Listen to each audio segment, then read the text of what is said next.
Well, hello. Thank you again for joining us. My name is Mary Darcia, and I'm here with Dr. Darcia Narvaez. And today we're going to be talking about ethical Samaritans. She has a wonderful chapter in her 2014 book entitled Neurobiology in the Development of Human Morality, Evolution, Culture, and Wisdom. Thank you for being with us, Dr. You're Narvaez. welcome. Thanks for having me. So in Chapter 8, you talk about ethical Samaritans, and you give this wonderful example of several people within the context of the Good Samaritan story and how they have different responses that represent different ethical mindsets and orientations. So can you tell us a little bit about that? Yes, I'd be delighted to. So let's just assume a version of the Good Samaritan story. This is a story that Jesus told as a parable to show that your compassion for others should cross boundaries, where he described a man who had been beaten up by robbers lying by the side of the road, and people kept walking by. I think it was a Pharisee, walked by, even though he's supposed to be the highest moral person in his society. He would not help his fellow community member, and other people walked by. And it was a Samaritan that ended up helping. And a Samaritan was from a different tribe, usually at enemies with the Jewish people. And so it was a shock to the audience to hear this parable that, those people helped our people? The out-group. The out-group helped the in-group, right. So anyway, so we're building on that story. Let's now imagine a man, and we'll call him Manny. Manny Man is walking down a dark street. And then we're going to have a series of passerbys, and they're going to display different kinds of ethical mindsets. So a robber, Ron the robber, sees Manny, the man, as an easy mark. And so he robs him and beats him up until he's unconscious and leaves him there. Now, Robbie was raised without the evolved nest, with trauma that occurred, and no one ever helped him heal from that trauma. Child abuse, sexual abuse, bullying extensively. Something happened and went wrong. And so he has a sense of entitlement as a matter of self-protection. So one way to feel safe in the world in this kind of distressed neurobiological self is to dominate others. And so one way to dominate them is to just take what they have for yourself. And you never have this kind of centered self that develops. So here we have Ron the robber, who thinks it's fine. It's just for him to rob Manny the man because he has something he wants, and I'm going to get it. And that you have a very limited kind of moral orientation, but you do. It's a morality. It's an ethic because it's guiding your behavior.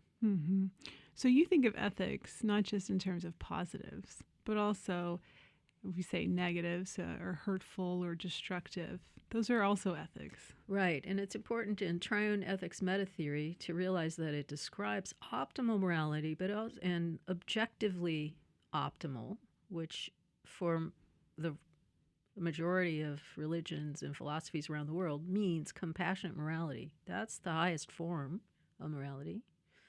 But triune ethics meta-theory also identifies the suboptimal types, and they all have some subjective nature. So from your own perspective, from the perspective of the actor, the agent, they think they're acting morally. Oh, that's interesting. So all of us, in any moment, we're always aiming for the good, whatever we think is good in the moment. And when we're in the self-protective mindset, what's good in the moment is often harmful to others in particular, but also to ourselves in the end.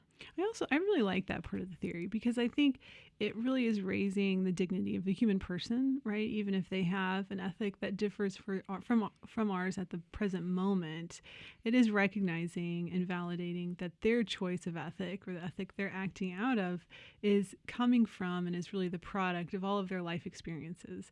And it's recognizing that and valuing that at some level. Yes, but it's also indicative that an ethic, when it's objectively unjust, but subjectively just. Yes, that's a good something difference. went wrong in the community that supported that person. They didn't support that person correctly in the species typical way that fosters optimal development. Something went wrong, and it's a community responsibility as well as that individual's responsibility for that harmful behavior that they then perpetuate. So Rob, the robber, we see that his behaviors, his ethic is a result of all of his life experiences, up until that point. Specifically, it can be understood and explained by the evolved nest and the trauma in his life, but that it is also the community at large that has shaped him, right? And it is recognizing that he's acting from this ethic, which he's doing right. This is what he thinks. But objectively speaking, it does recognize there is a harm going on here. That's right. So it's we all have to take responsibility then. It's a different way of thinking about morality. It's not Absolutely. just an individual responsibility. And that means we all have to step up and make sure children are well cared for so that they are developing the kind of morality that is going to foster good community relations and flourishing. So there's another person, several other people actually, within your story that you exemplify, and one of them is a girl, right? Yes. Now tell us about this girl. All right, we'll call her Grace. Grace the girl. She walks by and sees the Manny man, unconscious. She doesn't know him, but she's scared, and she tries not to be seen because maybe the robber's still there, maybe the dangerous person is nearby, so she just shrinks along. And she's representative of what I call a compliant or a wallflower or withdrawn mindset. So she's learned in her history that it's best to not speak up, to not feel, to not be in the moment and just kind of slink along through life. And so she is unable to actually be emotionally present to that man. To Manny Man. So there's not empathy, an There's no empathic empathy. response. Then. No, because she's shut down her emotions. She's put on blinders. She's hardened her heart as a self-protective mechanism. And so we're talking here about dispositions, that these people have gotten into habits of these ways of being. We can all shift in and out of these, though. So when we're feeling scared on maybe in the old days on the New York subway system, people used to be very much blinded. And when someone was in need, they didn't even see it.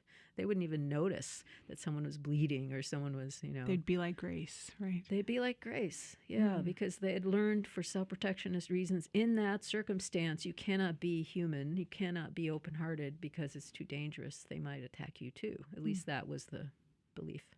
Can you turn off if you shut down? I mean, you're shutting down your feelings and your empathic response, but is it selective, right? Can we do it sometimes but not others? Yes, and sometimes it's good to do if you're a doctor and your friend's child comes into the emergency room. You want to not feel lots of empathy. You won't be able to function very well. You have to be detached and form kind of an iced morality, which we'll talk about here.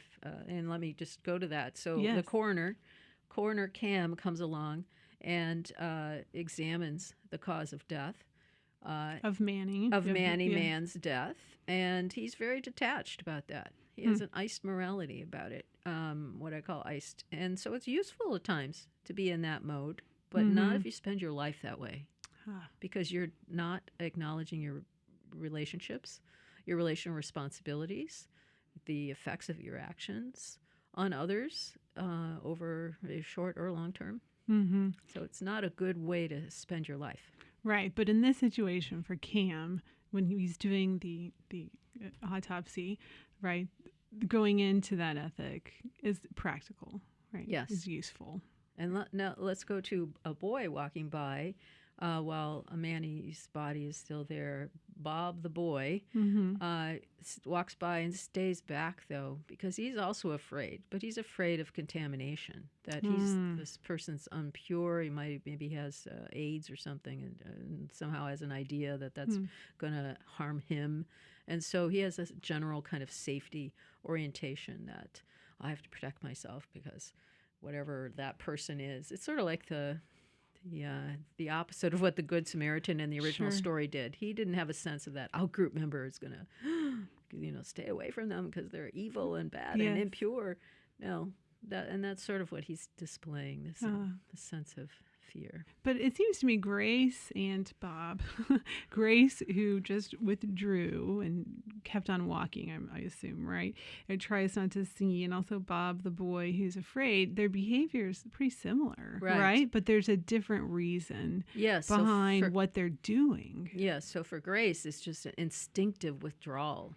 It's very physiological condition from her early life. For Bob the boy, it's more imagination is driving this, his belief systems, which can also be shaped by early experience. So if people tell you be afraid of green people, and you never knew why, but they told you that over and over when you're a little kid, then when you see a green person, you're scared, right? And so there's a lot of beliefs like that get inculcated in families where the family members, the adults, are actually afraid, and they're trying to make their children afraid also. Right. All right. That makes a lot of sense. And then you bring up there's an adolescent. Yes. Adam, the adolescent, helps. Yes, Manny. right. So Manny get to an emergency room. So Manny is not dead in this situation. So he's unconscious only. And so this adolescent is engaged. He sees the need. He feels empathy. And he does something. Yes, he does. So he has more of a sense of efficacy, a sense of being able to help as well. So he's practiced some way of helping. There was a man who, in recent years in the New York subway system, again, bring that up, who saw a woman fall onto the tracks. Yes. And he jumped down and rolled her over and protected her from the train that was coming. Amazing. Right. It was just, and everyone said, wow, why doesn't everybody do that? Well, this guy was a trained Marine. Oh, my gosh. And so he had lots of practice doing those kinds of things. Yes. Yeah. So he built skills to be able to help. And so that's what we also have to then remember, that to really know and be able to help others, we have to practice a lot of different ways to do it, so that when the moment really comes a great need, that we can step in and do it without hesitation. And do it. Yeah, I love that story. That's fantastic. And then there's a one final person that you bring up, a man. Yes, an elder Ed. Elder Ed learns what happened to the Manny man, and he gets a light installed on the road so that no one else will be caught in the dark in the same way. And this is representative of a communal imagination. How can we make things better for all of us together so that we can all flourish? Yeah, that's beautiful. And what a wonderful final example to end on. Someone who is a wise elder, who's thinking about the good of all and takes action to promote that. So thank you so much, Dr. Narvaez. You're welcome.